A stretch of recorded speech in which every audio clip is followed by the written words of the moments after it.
Hey yo, it's time to roar, get loud, let's ignite. Jeremy B in the house, we keeping it tight. Every weekday at 11, we ready to ride. Lions Talk Live, come and join the pride.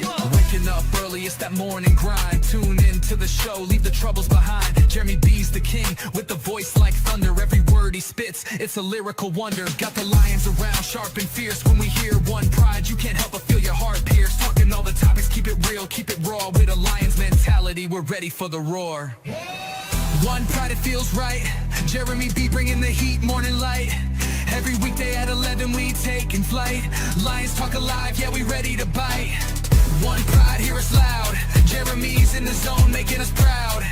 This is a Huddle Sports Network broadcast. You can find us on Roku TV, Amazon Fire TV, Facebook, and of course YouTube. Get all your NFL news here first. What up, no, as we say in Detroit? Welcome back to the KCB Sports Network, your home for gritty, high-energy baseball coverage. I'm Jeremy, and this is week in MLB. We saw power surges, walk-offs, and a few teams starting to separate themselves from the pack. Let's break it down. The biggest stories with my buddy, Boston Paul. We may have Adam in here after a little bit. But MDE, good to see you.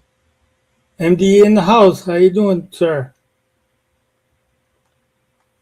Jeremy, good to be here tonight. Can't wait to talk baseball. I love baseball. You know me. Yep. So let's talk about that Bellinger's Bronx breakout today. Cody Bellinger, 2 home runs and 5 RBIs versus the Royals in a 13-4 butt whooping. You know, nobody talks about Cody Bellinger. He's always the forgotten man, especially in New York, I think. And the guy just rolls all the time. He's solid. You know, you're going to get 30 home runs, 100 RBIs, and 280 average out of the guy with 15, 20 stolen bases. The guy's just solid. And I don't know why he's not as popular as a lot of guys in the league, but he's just not. He's not. I don't know. What do you think? Solid player. I think he's really good at what he does. I wish we could have got him, but he went to the Yankees. Yeah. As much as I could hate to say it, but you know, the Stankies. Yeah, Stankies, the Yankees. You know, I hate the Yankees. You know that. I know that's Michael Edwards' team, but I like giving him. I don't mind saying it that way. Well, and then today, Michael's a good sport. Today. You know. Framber Valdez had a day versus Boston, and the Tigers win 4-1. So now the series is 1-1 to even it up. And wow, I mean, that puts Detroit at 11-10 now in the thick of the AL Central race. Yeah, tied with the Guardians and Twins. Yeah, 3-way tie. They're doing well. They're doing as well as I expected them to do. Framber Valdez, he's another guy off the radar with a lot of people. Fantasy, I know he was pretty popular in fantasy pickups, but not considered a top 10 pitcher in fantasy. But I think he is. I think a lot of people missed the boat on him. Solid. Detroit's a solid team. Detroit's going to do damage this year. They're going to be in the thick of things all year. You know, I mean, it's just still. So before we get into the next segment, I do want to say we just saw that Kevin McGonigal this week got a huge contract, $150 million guaranteed out of Detroit. For all those saying that Scott Harris doesn't pay players, he evidently does. Last year it was Cole Keith. This year, Framber Valdez got paid. McGonigal got paid. Yep. I mean, here's the thing. Teams are being smart. Yoli. I had to look at the picture to know who you were. You changed your name again. Here you go, Yoli.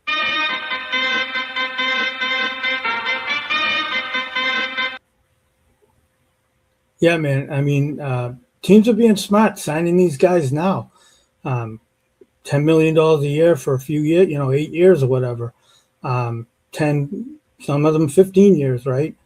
Tying them up now, economical, because in 10 years from now, they're going to command 40 million a year, right? Or even more, 50, 60, 100 million in 10 years. Until Who they knows? put a cap on Right.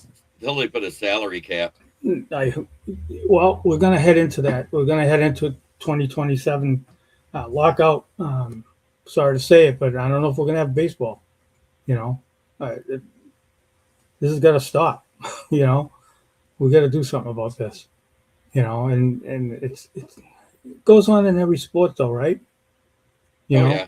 got to figure a way. They got to figure a way to work together because, you know, I was through the '90s stoppage, and you know, when it was terrible. You know, even the NFL, they're talking about what the refs. They're talking about replacement refs, aren't they? In the NFL, Yep. Crazy. You know, Goalie's the only Pac-Man that deserves respect on the show, no doubt. yeah, we don't like Packers here either. You know, we're a Chicago Bears house here. My wife's a Chicago Bears fan, Oh boy. Patriots fan. So, you know, her father brought her up as a Chicago Bears fan since she was a little girl. She loves them, and you know, I got my Patriots. You know, Packers, no Packers, no, we don't like that. You know, so you know, it is what it is. I mean, every household you're going to have different people liking different, you know, sports or whatever, and you just got to, hey, we got to live with each other, right? Same with all of us guys. We all have different teams, who we like, who we don't like. That's all right. That's all good.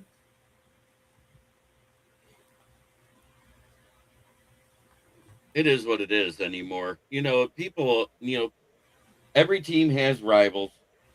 Every team has all of that. So we will get through everything. Yeah. Oh, look at this. It's the one, the only. Forehead in sports, Jamie There he Malloy. is. Jamie DJ Malloy in the Double house. J. How Jamie, you doing how there, you doing, Jamie? sir? Good about Hey. you too. We're good. Cody We're good. Bellinger had a day for the Yankees. Yeah. Didn't he, man? I'm telling you. 2 home runs, 5 RBIs. Why can't Judge do that anymore? No, just kidding. I know you're just joking, but that's good. We re-signed Belly to that 5-year, $130 million deal, and he's been worth every penny of it. So he better be doing well when Judge is struggling. Damn it. Yeah. Other than that, Tigers evened up the series with Boston today, 1-1. Yesterday they stopped us with a 1-0 win, stopping our 6-game win streak, and then today we beat them 4-1. I was just telling Jeremy about Bellinger, Jamie. I don't think people give him the credit and the respect that he deserves. He's a really good ball player. Nobody talks about Bellinger. You know, I don't hear it, and I'm like, you know, the guy's, like I said, 28, 30 homers a year, 100 RBIs, 280 average, 20 stolen bases. The guy's great. You know? Yeah. He's an all-around type of player.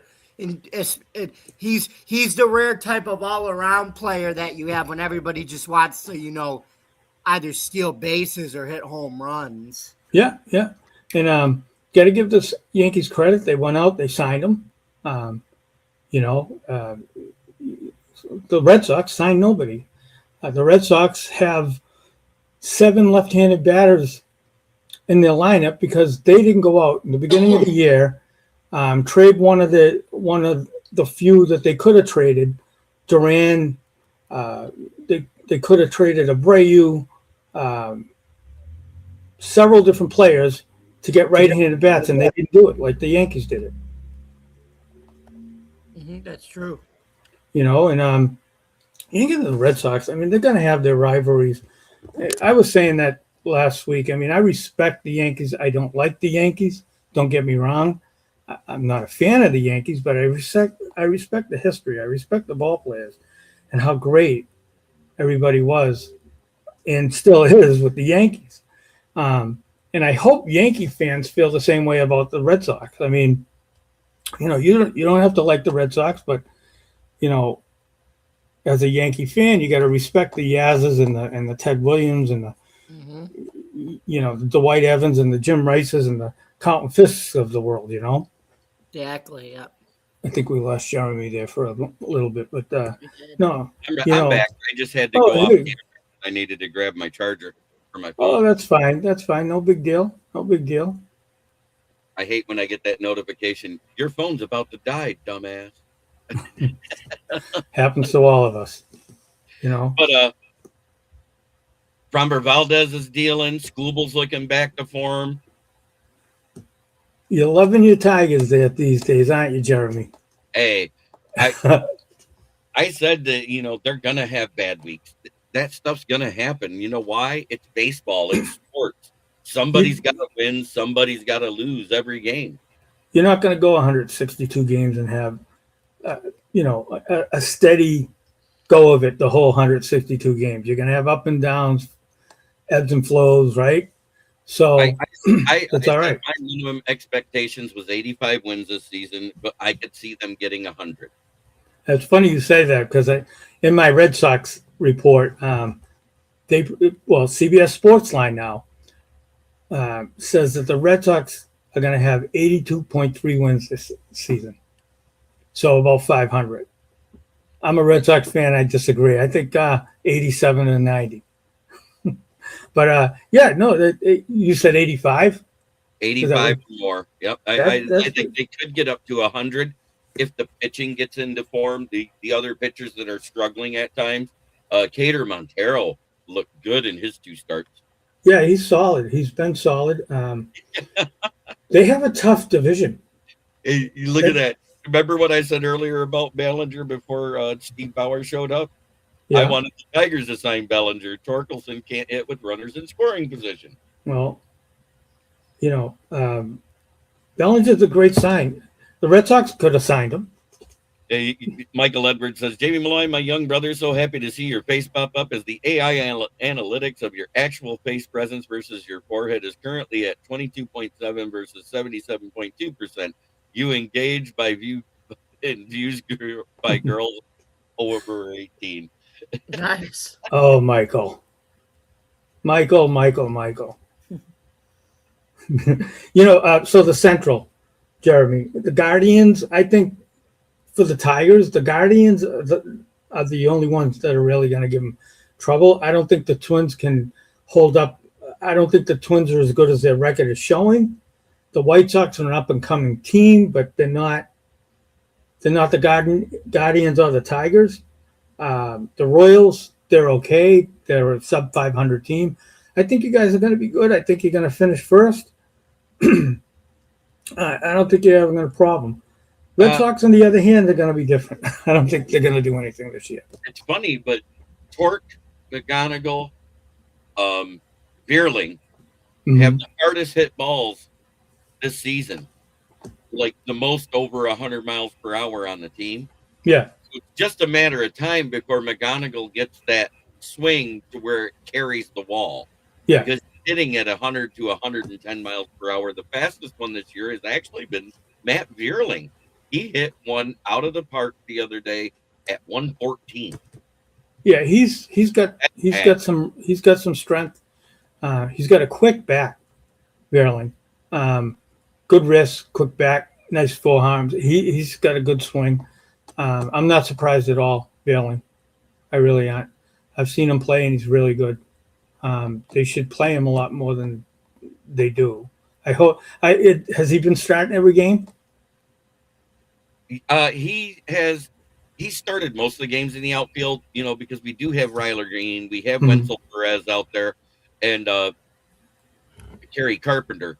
And Kerry Carpenter hits the left-handed pitching way better than what Bierling does. Bierling's more of a right-handed hitter. You know what I mean? Kerry's finally starting to hit the long ball. He's hitting the long ball, yeah.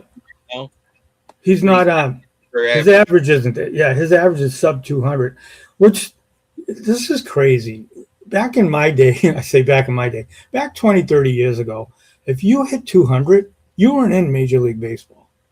Now it's like 246 is a good hitter. The the league most, average is only 245 or that's what I'm saying. Yeah, you're a good hitter if you're 245. I could hit 245 in the majors. No, I couldn't, but I'm just saying. In my prime, I could have. In my prime. We all think we could, but if we could, we would have been major leaguers. But what I'm saying is, we used to call it the Mendoza line. What, 220 or 200? 180. 180.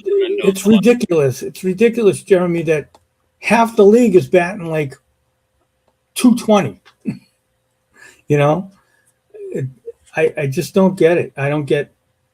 I mean, is the pitching that good? I mean, because they're fast 100-mile-an-hour fastballs. Yeah. Every team's just stacking up on that now from one to five. Even their bullpen now too. They're just loading up on flamethrowers. Well, a 95-mile-an-hour fastball now is average. It's just an average. It's not. You know what I'm saying? It was like 88 was 20 years ago. Now it's 95. 95 used to be Nolan Ryan-ish. That was fast. When you go to the batting cages, got it up to 100 though. Nolan Ryan had the fastest pitch clocked at 109. The 109. Yeah, that was back in the 80s, I think it was. And the crazy thing about that was they said if it was on the higher mound they use now, it would have been faster. Wow.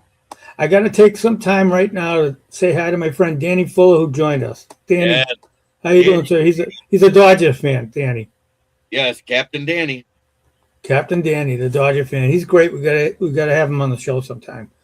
I would love to have him on the show. And matter of fact, let's do this. I'm going to do it right now.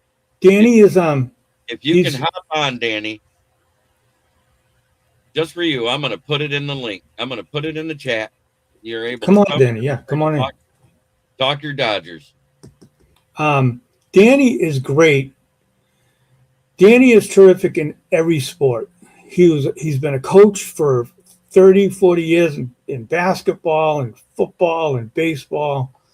The guy's one of the most knowledgeable, along with Michael, one of the most knowledgeable people I know. For if you want a guy that can talk any sport, anytime, any day, anywhere, it's Danny Fuller, along with Michael. Oh, yeah. He's good. Yeah. Yeah, as Danny says here, who cares about a 100-mile-an-hour fastball? It's movement and position of the pitch. Exactly. Greg Maddux, to me, is one of the best pitches ever. At what? 90 miles an hour fastball? Oh, yeah. He could, what they say, paint the corners. There's not many pitchers today that can paint the corners. Because of the ABS system actually doesn't allow you to paint the corners. That was Michael Kay was saying that in the Yankees game. That's exactly right, Jamie. That's exactly right. Because the expanded strike zones aren't there from the. No. Plus that too, yes. Yeah, but he had such good control, though, pinpoint control, that Maddux wouldn't have a problem today. Mm-hmm. He had spin on his ball. He had left to right, right to left, up and down, 12 to 6, 3 to 4, 3 to 9, 9 to 3. He had the 12-6 changeup. He had that 2 to 7 slider. His fastball looked like a rising fastball, which is actually an oxymoron. It doesn't rise. It's just the trajectory of it and the way it spins gives the optical illusion. Well, Michael just commented, I mean, you three are okay, but compared to captain, I mean, we are talking the king, not just the captain. Boston Paul, you should stop selling yourself short. You know better. Michael, we've talked about this before. I know baseball. I know fantasy baseball, but I'm probably average in all the other sports. Football, I know pretty good too, but not, my thing is baseball. Danny's at his Dodgers watching the Lakers and the Dodgers, so he's only a listener tonight. That's okay, Danny. No big deal at all. Yeah, no problem, Danny. I figured I'd throw it in the chat because if you have father daughter time with your daughter. That's good. Enjoy that. Danny's great. Great family man. Good guy. But anyway, so yeah, guys. I mean, I got some time here for the little bit of Red Sox thing. If I can tell Red Sox Nation some stuff, but I'm sure they already know.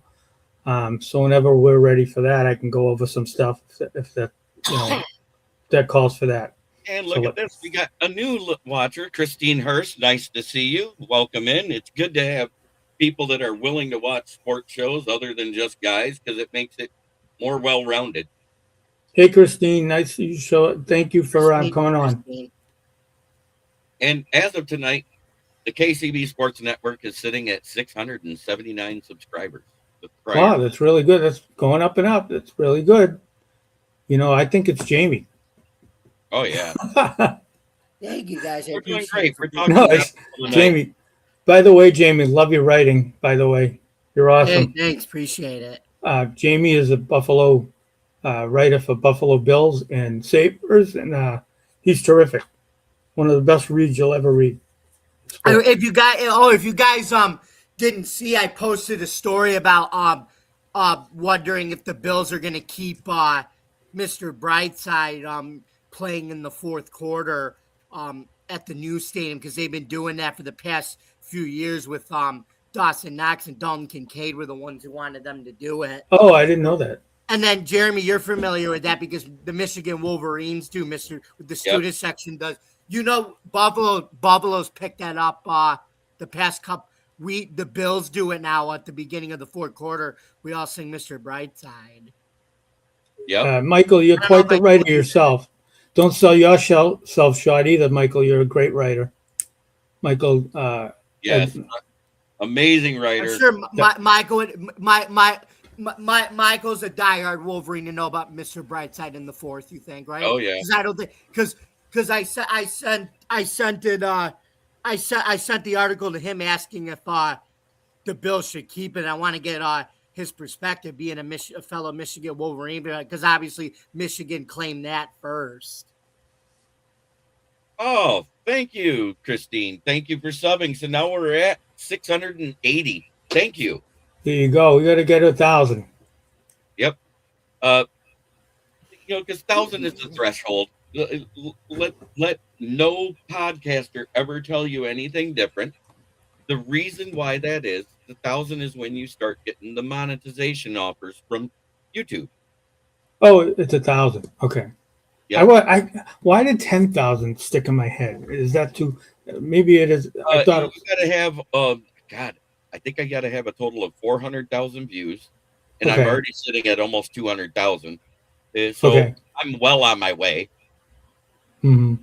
And doing the shorts the way I do, editing it myself instead of letting AI do it, because AI gets you some stupid views sometimes. Yeah.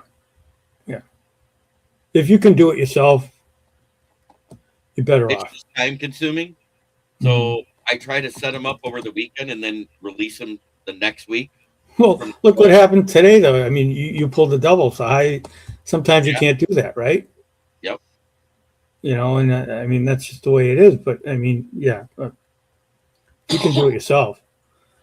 Oh yeah. You're creative, Jeremy. You know your stuff. You can do it. You've done a great job. Where I could do the editing. Yeah. I'm not gonna lie. I didn't start editing and doing my own short videos until December 10th. Mm-hmm. We're talking sports. And the biggest news today was that Dexter Lawrence was traded to the Bengals for the 10th pick.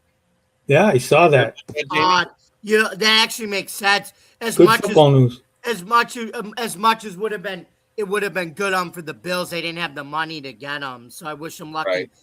Plus, Cincinnati needs them more because they need everything in their defense more than the Bills. Just needed a scheme. Cincinnati needs players to fit their defense, and by 100%. them getting Lawrence, that's one step of the equation.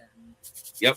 Because I have the feeling they're going to sign Reeder back too to be their defensive tackle too, next to Lawrence, and I think he might be able to shine a little bit more because if he doesn't have somebody elite next to him, he does nothing. I'm trying to think. I'm trying to think. Does Golden, does he run a 4-3 or a 3-4? I'm not sure in Cincinnati. Thank you, Christine. Thanks for checking in. And I go live every day but Sunday. But I might be able to do something. I'm probably should start talking basketball since my Pistons are the first seed in the playoffs. You're a jack of all trades there, Jeremy. I can barely keep up with baseball. Never mind. I respect the heck out of Kate Cunningham because he's a load management is for wimps type of guy. I love that guy. Did you hear that they did make the exception because of him playing 64 games? That he's eligible for league MVP this year. Well, that makes sense because, like I said, he wasn't a load management guy. He just got hurt because he got hurt. So right. I could see why they would accept it for him. I don't think they should do it to people who just purposely load manage, but at least because he doesn't load manage, that's why I'm okay with guys like him that, lead by example and do that. Exactly. Yeah. So anyway, let me see here. So, and I do the brass tacks. I can do football 101. I can do a little bit of baseball 101. And to answer about what you said earlier about in my prime, if I wouldn't have severed my Achilles tendon in 1991, I'd have been at Lakeland training with the Tigers as a walk-on possible. I had an invite. I played a travel league the summer before, batted .378 in 82 games. Wow, that's really good. Exceptional. That's really good, Jeremy. I didn't know you had 20 stolen bases. Mm-hmm. Yeah. I wasn't 100% at stealing bases. I just knew I had a good jump and good speed and knew how to slide around stuff. It's good. It's good. You get it. So, we do have the extra inning chaos. The Giants winning 7-6 over the Nationals after 12 innings the other night. And the A's walk off the White Sox 7-6 in 11 innings. It's amazing. Real good baseball. Yeah. 2 thrillers out in the West. They outlasted Washington in 12, and then the Athletics did the walk-off against the White Sox. It sucks for the White Sox because they needed that win, and they had a good offensive showing finally. But the pitching fell apart for them. Let me tell you something about that game that I was watching, and Oakland winning that game. The White Sox, they come up, of course, they put the runner on second, 10th inning, right? I says to my wife, they're not going to bunt here. And, it drives me crazy because you have no outs and a guy on second. Why aren't you bunting? Right? So Oakland gets up, they bunt, they get a man. They didn't score, but they had a man on first and third now with no outs in the 10th. They didn't end up scoring, but they had a lot better of a chance than the White Sox did. I don't get why these managers are not bunting with no outs and a man on second.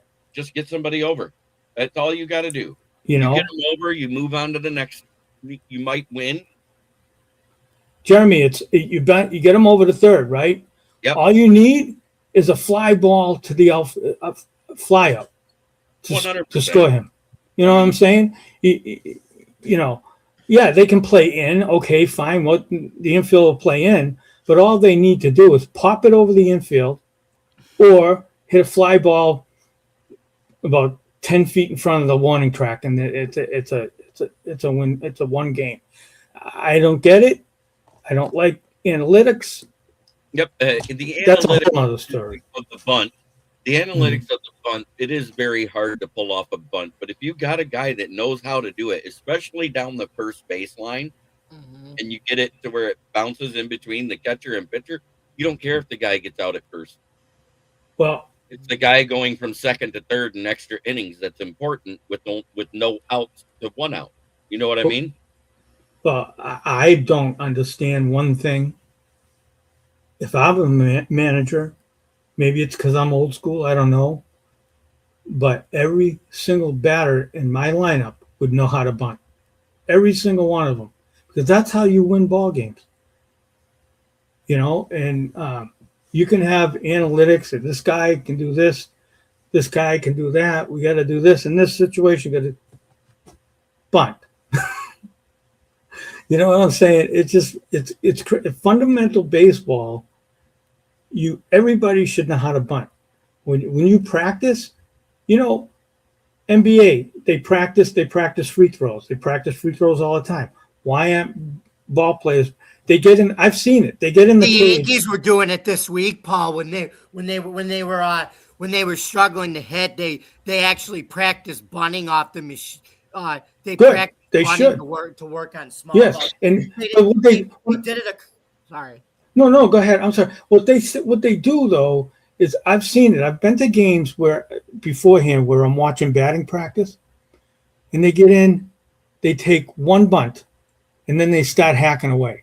One bunt. Next guy comes in, one bunt, hacking away. They should take five bunts, left, down the first base right, down the third base line, in the middle, try to dead it out in front of them. Right? They don't do it.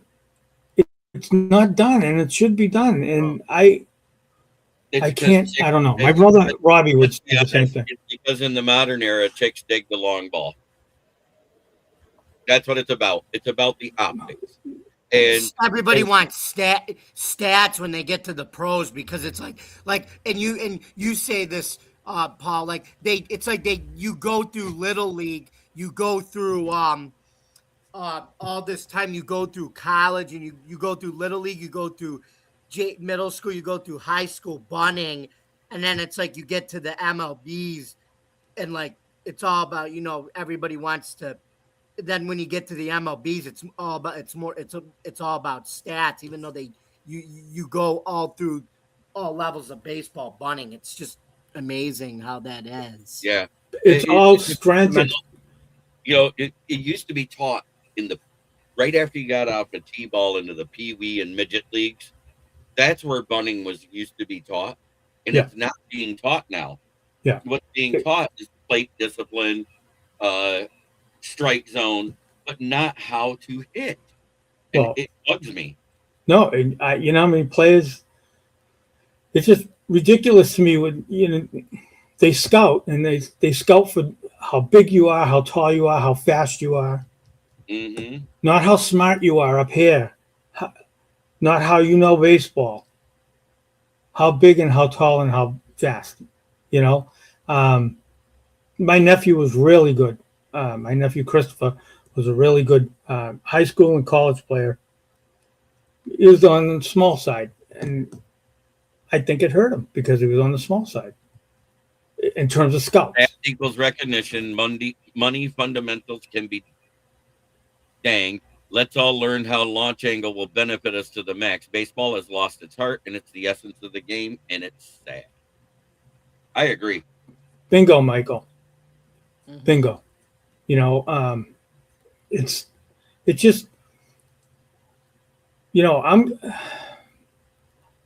I'm getting to the point where I'm like, you know, I like high school baseball and college baseball more than I like Major League Baseball. It's like NBA. I like college basketball over NBA. Out of Little League, they all had to use wood bats from that point on, just like in the pros, because a lot of these guys have these elevated numbers due to these bats. Oh yeah. My nephew always he played in wooden bat leagues. I don't think he used metal bats at all. But yeah, I think they should do away with metal bat. I had when I was 12, no, it was 14, excuse me. It was after I lost weight and gained muscle. I used to use a 36-inch, 32-ounce wood bat. Mm-hmm. That's pretty heavy and big. Drop 4. That's what was legal in Little League. It had to be drop 4, whether it was a metal bat or a wood bat. Okay. And the difference is that means 4 ounces less than the bat is long. Yeah. Right. You had to use it. You know why? They didn't want you to be using the big heavy bats like the pros were using. Because you remember the difference between the pro bats and the ones we could buy as kids for the wooden bats. Their barrels were bigger because they weighed more. Mm-hmm. In the pros, you're able to use up to a +4, which means if you have a 36-inch bat, you could have a 40-ounce bat. Imagine being strong enough to have the bat speed and to swing it at 100 miles an hour to hit a 95-mile-an-hour pitch over a fence. And that's what makes the difference. Yeah. I had some stats on that, actually.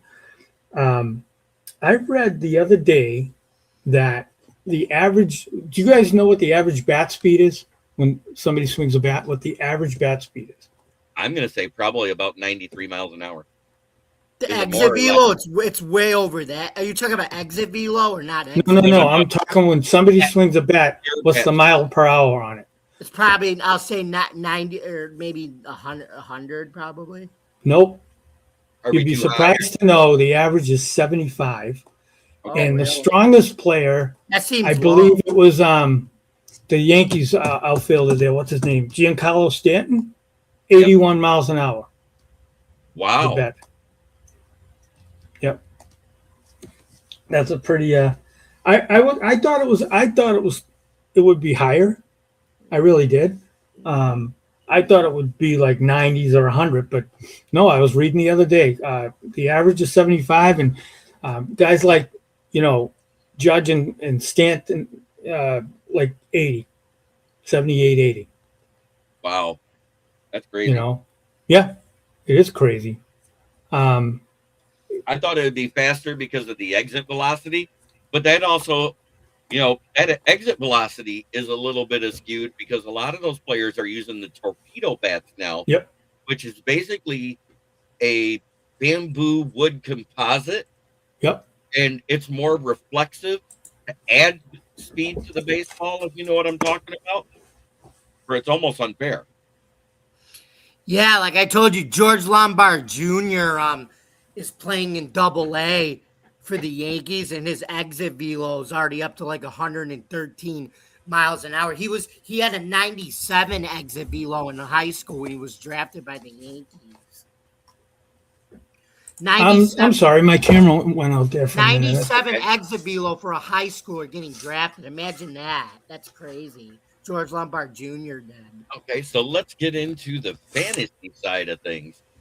The pitchers of the week. Fantasy managers take notes. Garrett Crochet, Christopher Sanchez are strikeout machines. Kevin Gossman kept up his elite K rate. And Paul Skeens has faced tough lineups but held his own. And Framber Valdez, again, proving he's Detroit's ace.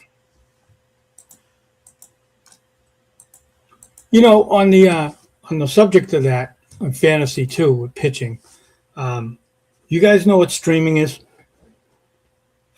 for fantasy baseball? Not off the top of my head. I'm still relatively new at it.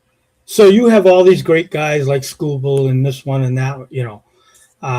Streaming is when you're playing fantasy, especially if you're playing in a points league. You want as many points as you can get, right? So you'll stream a guy based on a matchup. You'll pick him up, and then he'll have a great matchup, and then you could drop him the next day. And that's how you play streaming. You don't necessarily want the guy on your team as a full-time on your team to waste a spot, but you stream him for the matchup, and then you drop him and pick up somebody else the next day for your matchup. Sort of like our league, Jeremy, that we're in now. You see a couple of the guys picking up a really good matchup guy, right? And then he pitches, he does okay. Gets some categories, some strikeouts, then he drops them. He picks up a fielder next, then he drops him and picks up another pitcher the next day. It's all about that. I just wanted to bring that up because I didn't know if a lot of people that play fantasy do a lot of that. I don't see it done in a lot of my leagues. I do it quite a bit. I got to tell you, I win a lot from it. Michael Edwards says streaming is when I forget to put on my Depends and go to bed. You can always depend on Michael for that. Michael. Oh, goodness gracious me.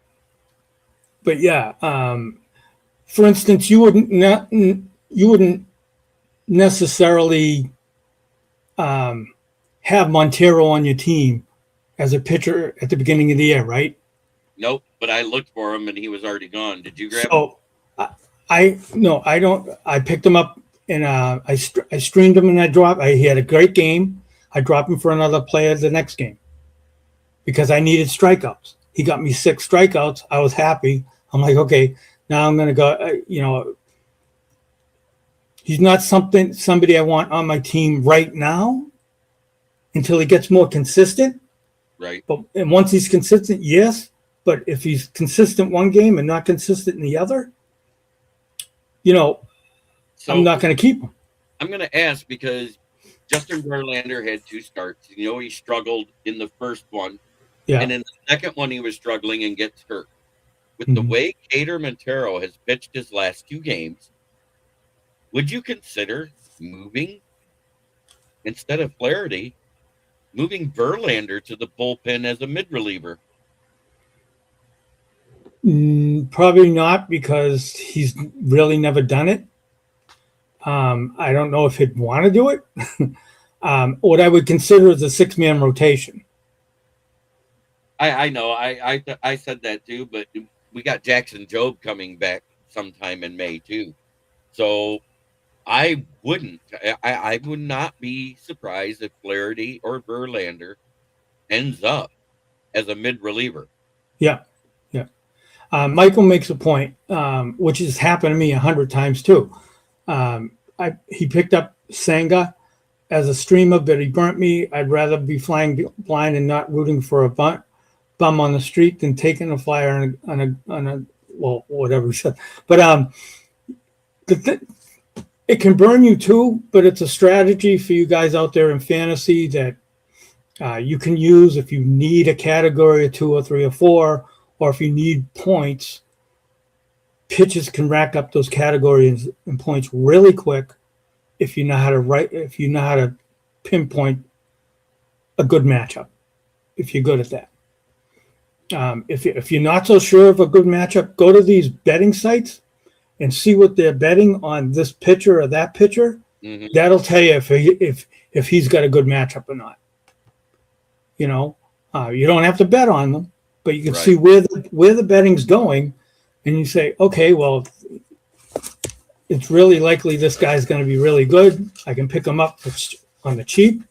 He can get me some stats. I'm good to go.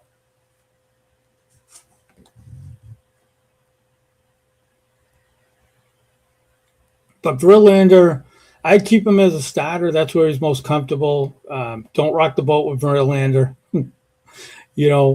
Keep them happy. Go to 6-man rotation, or use Montero as an opener. If he's got to go back to the bullpen, use him as an opener. Use him as a Verlander as an opener for 3 innings, 4 innings. Put in Montero after that, and then get to your bullpen. That's what I would do if I was the manager. Gotcha. I'm not a fan of the opener thing as well. Pitching somebody 3 innings, bringing somebody else 3 innings. I don't like that. I don't see why a pitcher can't go. Well, I do see why, because they're taught to throw 102 miles an hour every pitch. But I don't see why a pitcher can't go 9 innings like they used to. They're bigger, they're faster, they're stronger, there's more equipment, there's more technology. They should. In the olden days, they didn't have the technology they have today. They didn't have the nutrition knowledge they have today. They should be able to go 20 innings today compared to the old days. And the catfish hunters and the Denny McLeans of the world who won 27 games, you'll never see that again. And I don't know, boys. Can you tell me why they're not better today than they were 25, 30 years ago, when today you have more technology, bigger, stronger, faster, all that? I don't get it. Because I think a lot of these teams are focusing like I think like it used to be about caring about, the individual pitcher, like how many wins they got. Yeah. Now they're looking at it as more like, it's a team thing. It's more about, we'd rather have the team win rather than just individual, like starting pitcher accolades. It's more, it's basically we over me mentality. I think that's how managers are doing that. Well, yeah, and they, what they do, general managers actually do that with trades. They'd rather win a trade than, or like, arbitration wise, or how many years the guy has left under control, than actually win a trade as you got the better of the deal because this pitch is better than that pitcher. Red Sox do that a lot, by the way. That's why they're in the position they're in right now. That's why they're not that good. Right. You got a team like the Brewers who have the formula. The Brewers lose players every year, like Freddie Peralta or whatever, and they every year they retool because they know their stuff. Their management is 10 times better than the Red Sox. So let's do a quick look at the league. Yeah, I know. I just read that. It died me. It kills me. This is funny. Snapshot of the Dodgers, the Yankees, the Tigers, Guardians, and Twins, and the Phillies, who are all leading their division. Dodgers are still running hot at 15-4. Yamamoto looks unhittable. Yeah, I love the fact I got him. Yankees and Phillies are both at 12 wins, and the AL Central's three-way tie of the Tigers, Guardians, and Twins, all 11-10. There's parity everywhere. Yeah, it looks pretty. Pretty even out throughout the whole. I told Joe on my show the other day. I asked him. I said, Joe, is this probably the most parity I think we've seen in baseball to start out a season? He's like, yeah, you're. Yes. In the era of luxury tax and everything. Yeah, I think so. I'm telling you, I have a theory. I think this is a preview of what you're gonna see when the salary floor or whatever, when that comes. I think this is an early preview of that. Well, you talk about the American Central, and they're all like 11-10, 11-10, 11-10. How about the West? 11-9. You got the Rangers 11-9. You got the Athletics 11-10. You got the Angels 11-10, and the Rangers 11-9. I said that. Mariners, who are surprisingly not that good this year, 8-13. That's surprising. This is true. Steve Carlton won 20+ games with a team that lost more games than they won. If it was today, he would have been shelved after 13 wins. Yep. And he's bingo, 100%. 100%. Blue Jays. How about this? The Blue Jays 7-12. The Mariners 8. Whatever they were. What are they? Yeah, they're looking awful so far, but they've got a good team. It makes no sense. I think it's the analytics things that we're talking about because these managers are going so far into the analytics. Blue Jays, their pitching's been decimated with 4 or 5 starter injuries. Hoffman's is it Hoffman? I believe the reliever is not that good right now. They're like 5 deep on starter injuries that they've had to bring people on. Hoffman, your closer? Yeah. No. They're who's their closer right now? The Blue Jays. I can't think of them off the top of my head. That's why I asked. But yeah, but my point is they've lost 4 out of their 5 starters, and they've had to makeshift it. The Red Sox have no excuse. You guys can tell I'm a little sore on the Red Sox right now. Hoffman. Yeah. Hoffman is who it is. Yeah. I agree, Michael. Analytics has destroyed baseball. I mean, you had Billy Ball back in the day with the A's. yeah, they did okay. The Brewers have the formula. I'd love to dig into the Brewers and do a study on the Brewers and see Yes. exactly what they're doing, because they're retooling every year, and every year they have like half the team that these other teams have, and they're twice as good. They have sneaky good players on that team, and let's face it, they've got a really good coach. Oh yeah, Coaching Pat makes Murphy. a Yeah. huge- Coaching makes a huge difference. They did a good job getting Murphy, Yeah, I mean, and they started out 0-8. Remember, yeah, they just climbed back over Um, 500 today with their win. they're but I mean, they're going to be there at the end of the year. They're just, and I'm here in Milwaukee, and I see they've been filling the stadium.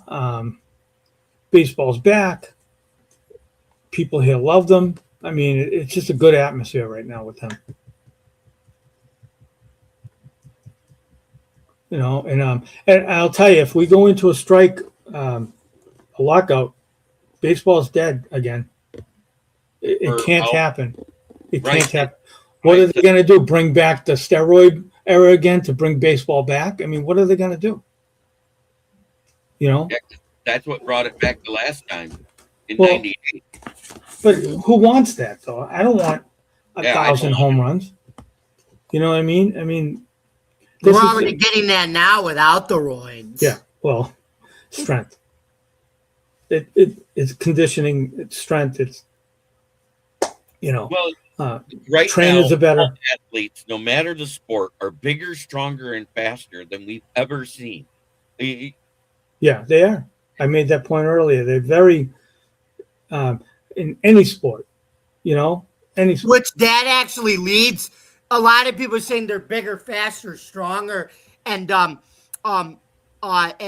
people wonder why they get hurt. There's actually a relationship to that, though. There's a relationship between guys having bigger bodies and actually, getting like these minor bumps and tweaks. There's a relationship. Well, Jamie, you lift, right? You lift weights, right? Yeah. Okay, you would know. You'd know. I mean, are you as flexible as you were before you started lifting weights? Probably not. They can't stretch as good as they used to. Tighter muscles means less, exactly. less room for them to stretch properly. Right. I was 5'7" and $120 when I graduated high school, Mm-hmm. and I was way more flexible than I was after I got out of basic training. And I may have grew 3 inches, but I put on 90 pounds of solid muscle. Yeah. And guess what? I was nowhere near as flexible as I was at the beginning of baseball. I wasn't either. I lifted in the 90s. I was a manager of a gym for 3 years. I wasn't as flexible as when I played ball years before that. I wasn't as fast. I was stronger. Don't get me wrong. I was stronger. I was in good shape, but I was nowhere as flexible as I was when I was playing ball, high school.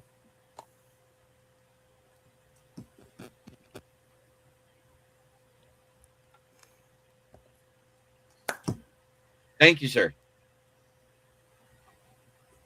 And last but not least, let's get into this. Kevin McGonigal. You just love that guy, don't you? I love him. Hitting for almost 300 right now. And signed for 7 years and $150 million. We've got him long term. Great news for Detroit. We have 28 people watching across the network. No matter what platform you're on, please hit that like button. It is huge. Like and subscribe. Yep. Like and subscribe. And if you're having trouble getting your comments to come across, because I see a lot of people are watching on Twitter, please go to the YouTube feed, because if for some reason Twitter doesn't always comment through. Well, I just think that people are on there and they're just such an awe of Jamie that they can't bring themselves to text on the. We had a girl subscribe tonight because Jamie showed up. Jamie showed up and that girl was on there. Wait, he wasn't here when she showed up. What are you talking about? we had a female in the chat tonight that subscribed to the channel because we were Oh, talking. Christine. No, I was here. I heard okay. about it. Yeah, you were there. You were there. That's right. But yeah, no. I didn't think you were yet. Yeah. So I don't know. For my Boston dudes, I'm sorry you're going through what I'm going through. They're doing a little better this week. I wish. Yeah, but they can. I told you though, every year though, Paul. Like I said, the one thing about that Boston team, like I said, they just got so many athletes on that team that they could scare the bejesus out of you with stealing bags. Like they Yeah, they do have that. I mean, you got like Duran's like a beast. When you see his build, you see Roman Anthony's built like a rock. Right? I remember one of the Yankee games I watched. It was it was a couple years ago. We went to the World Series, but we lost because you guys stole like nine bases off of us. I was like, that's not Red Sox. I was like, where is this freaking coming from? No other team does this. Well, because of the bigger bases. Not only that, Jamie, but that's not Red Sox baseball. If you're a Red Sox fan, you know Red Sox baseball is smash mouth like long ball baseball. Mm-hmm. It's so weird to see them stealing bases. And I said it earlier. Guess what? If you can't bunt, stealing is part of small ball too. Yes, it is. Yes, it is, and that's good. No, I agree. But it's just not the Red Sox makeup, is what I'm saying, Jamie. And I said it earlier at the beginning of the podcast. They have too many left-handed bats, not enough right-handed bats. Their lineups is all screwed up. The beginning of their order, they're not. That's all messed up because of it. It just they needed to in the offseason go and get 2 or 3 righty big bats to even out the lineup to make it more normal than it is now. They're too left-handed heavy. They're getting killed by left-handed pitching because of it, and that's why they're losing. But they're 8-11 right now. They're 4-8 in the road. They're only projected 82 wins now. They only have a 10% chance of winning the division, 46% chance of going to the postseason. They're actually still. Guess ridiculous. What? No, Paul. Guess what's actually? There is a silver lining. There's still only 3 games out of first place, despite. Well, yeah, they are. It's a tough division. It really is. But if you think about it, that 3 games is nothing considering the fact you're 8-11 though. Yeah, but the writing on the wall is, I don't think they can go on a run that they went on last year. They started not too great last year, and they went on a run. They did really well. But when you're 27th and Jamie, you were talking about stolen bases. I'm looking at stolen bases that they only have 8 in the league. They must have had all of those stolen bases on that one game because they're 27th in the league in stolen bases. A couple years ago they were. Okay. A couple years ago though, they were like the kings of stealing bases. I was watching their games, and they'd be like stealing from left to right. It's like teams knew it was coming, and they still couldn't stop it. Like right. Yeah. My thing is, if you're middle of the road in batting average at 233, and you're slugging 347, and you're 25th, and you're 27th in stolen bases, and 21st in RBIs, and your pitching's 22nd in ERA, and your saves are 25th, you're an average to a below average team unless you wake up and start making moves or do something. And you're 8-11 right now. Wake up, Red Sox. Mm-hmm. But we had to make a long story short with the baseball thing this week. I know we're going to be signing off soon, but this week, guys, we had some great week. We had a snow game in Colorado with 3 inches of snow with the LA Colorado game. Judge and Trout had 2 home runs and each in the same game. Mets losing 10 straight. Judge and Walker and Alvarez having 8 home runs each. Yeah, between the Mets and the Royals, I don't know who's the worst team in the league right now. And I do want to close my portion of this out saying Gary Anderson passed away 53 years old, World Series champion, 3-time All-Star, 287 home runs, 293 career average, 2-time Silver Slugger, and just a great guy. Rest in peace, sir. Yeah. Gary Anderson. Well, this is a weekly show. We will keep it up. But next week, because of the draft, we will not be having a show because the NFL draft is on, and I will be on for like 8 hours, and I won't be able to do that. But you guys are more than welcome to come in and maybe do an update during the show while we're doing the draft. Oh, Jeremy, guess what? I got some interesting news for you about the first round. The first round's gonna be wild. Did you hear what they did? No.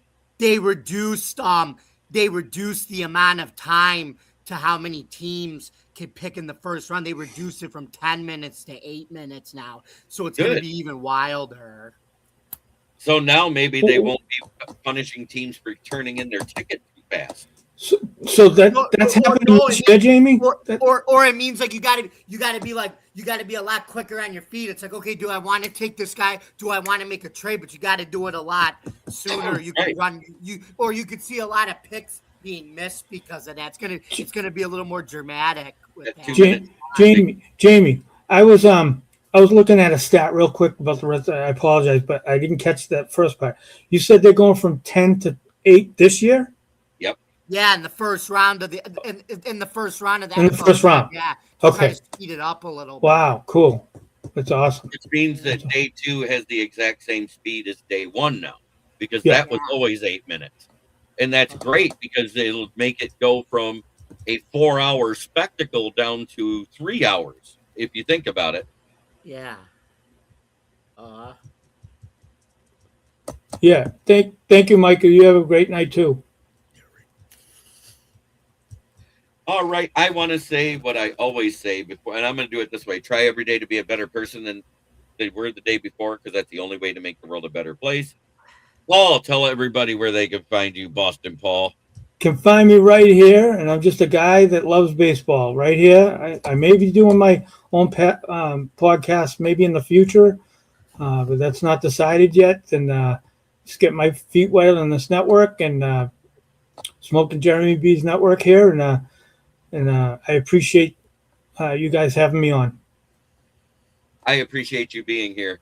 Jamie, with the longest outro in podcasting history. Let her rip, baby. I will. Here we go, folks. You guys can follow me, yours truly, on Bill's Chat 1 at Bill's Mafia Chat, and also at Jamie Malloy, the unbiased journalist, at DJ Dog Tags on Twitter X. You can also follow me on thefortball.com and fansided.com, Buffalo Down, where I write about all sports.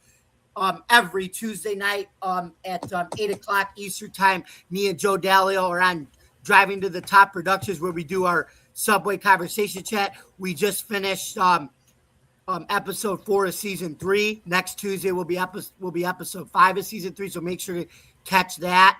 And then on this same network at 9 o'clock p.m. with me, Adam, Jeremy, and all the boys are also on Open Sports Mic, where anything goes, and we just sometimes we get heated, but it's all in good fun. Yep. And then every Wednesday night at 9:30 Eastern time, you can catch me, Jeremy, and all the fantastic crew there on the Huddle Sports / KCB Sports Network for NFL Roundtable Talks. And then here every Saturday night, you can catch me, Jeremy, Paul, and a few of our friends on the same network for Baseball Roundtable Talks. So thank you guys very much for listening. Don't forget to subscribe to our YouTube channel, like, comment, subscribe, ring the bell for all notifications. And for more NFL and baseball roundtable talk news on the Huddle Sports / KCB Sports Network, you can find us on Roku TV, Amazon Fire TV, Facebook, YouTube, wherever you get your podcasts. For Jeremy B and Paul, I'm Jamie Malloy, and this has been another episode of Saturday Night Baseball Roundtable Talks here on Huddle Sports / KCB Sports Network. We will see you next. Actually, we will not be on, but we'll see you hopefully in 2 weeks. Saturdays, and I'll see you guys next week, folks. Good night, everybody. I want to say thank you, everybody in the chat for watching. And as Jamie said, don't forget to like, share, and subscribe. Ring that bell for the notifications. It'll tell you every time I go live. And it's 10 times a week right now. Soon to be 11 because I'm going to have to ask the basketball show. I'd have added a hockey show if we made it but the Dead Wings showed up at the beginning of March again. I don't know how you do it, Jeremy. Full time like that. That's crazy. Hey, yeah, I love to do this stuff. I love talking sports. That's what it all boils down to. Talk sports, write sports, watch sports, breathe sports. Yeah, I mean, Jeremy, who do you write for again? I write for the South Florida Tribune. Okay. And I also write for Roundtable IO. Got it. And so if you need to check out writings, if you go to the southfloridatribune.com, it'll say contributors writings. I am underneath the one that says Motor City Tribune. Got it. Got that right in my thing here. Thank you. Yeah, no problem. It has been my pleasure to talk baseball with you. I hope you all have a blessed evening, and may all your teams do well until they face mine. Oh, boy. Same way with fantasy. May all your teams do well until you face my team. I'm facing Adam this week. I'm 7-2 as of today, so I think That's good. I'm winning my second week in a row. Yeah. I'm second week out of the 3. Last time I checked, I was 6-2 right now. For this year. And it's because I actually was paying attention to my starting pitchers. Yeah, see, there you go. There you go. I don't want to give too many of my secrets out, though. Yep. I'm kidding. I'm here to share. All right. I can make somebody better. Have a great week, everybody. And Jamie, I will see you for Macapalooza Wednesday night. Yes. Can't wait. That's going to be fun. Have a great night, everybody. Have a good night. Oh, before I go, I got to tell you, this is our the new backdrop is up. Oh yeah, I just noticed that's excellent. The new logo I did. What do you think, Jamie, for Baseball Roundtable Talks? That's pretty boring. Boring? How can that be boring? Roaring. I got you. Okay. Lions. I was gonna say, it's really cool. Tigers, Pistons, and Wings. Oh my! I like the smoke in the background with the stadium and everything. That's really cool. Yeah, and the colors. Yeah, I did basically it's Detroit Tigers colors around in all the sparks around the edge and the smoke. I like it. Well, have a great weekend, everybody. Hey, Nick. Thank you for dropping by, Nick Burton. Mm-hmm. Love you, Nick. You're a good brother. Love the fact you're a Lions fan that come in and listen to us talk baseball.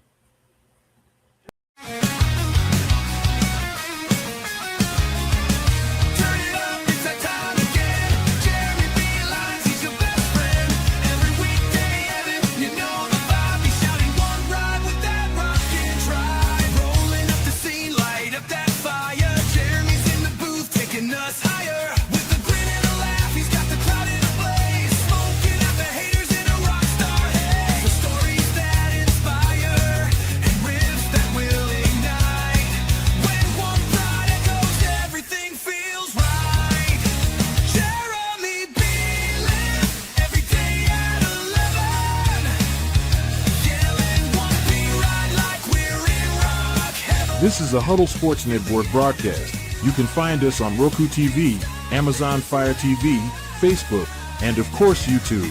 Get all your NFL news here first.